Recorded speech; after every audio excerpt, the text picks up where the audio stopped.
అందరూ కూడా సహకరించండి. ఇది ఇది అభివృద్ధి కోసం పనిచేసే ప్రభుత్వం. నరేంద్ర మోడీ గారి సహకారంతో, చంద్రబాబు నాయుడు గారి అనుభవంతో, పవన్ కళ్యాణ్ గారి చొరవతో ఇవాళ రాష్ట్రం నడుస్తుంది. దాంట్లో ఎలాంటి అతిశయం లేదు.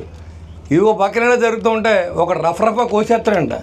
ఏంటి రఫరఫా గొర్రెపోతాలు కోసినట్టు కోసేస్తారంట. అంటే నువ్వు రౌడీవా, స్టేట్ రౌడీవా అని అడుగుతున్నారు జగన్మోహన్ రెడ్డిని.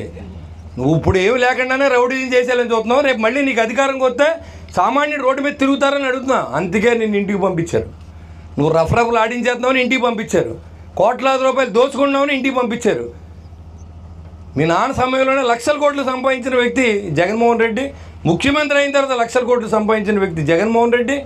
ఇవాళ మళ్ళీ చంద్రబాబు నాయుడు గారి ప్రభుత్వం విమర్శించి దమ్ము నీకు ఉందని అడుగుతా ఉన్నా. పోయి చూద్దాం, ఎవరినైనా వచ్చి ముట్టుకొని చూద్దాం.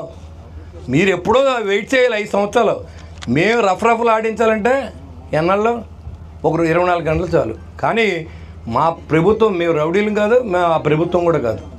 కాబట్టి మీరు రఫరఫలు అన్నీ ఉంటే ఎక్కడైనా మడతట్టి పెట్టుకోండి, కుర్చీ మడతట్టి ఎక్కడైనా పెట్టుకోండి. జగన్మోహన్ రెడ్డి గారు ఇక్కడ, చంద్రబాబు నాయుడు గారు, పవన్ కళ్యాణ్ గారు అరెస్ట్ చేయలేవు. 5 సంవత్సరాలు నువ్వు 100 ప్రయత్నాలు చేసావు, వేల మందిని పోలీసులు దింపావు.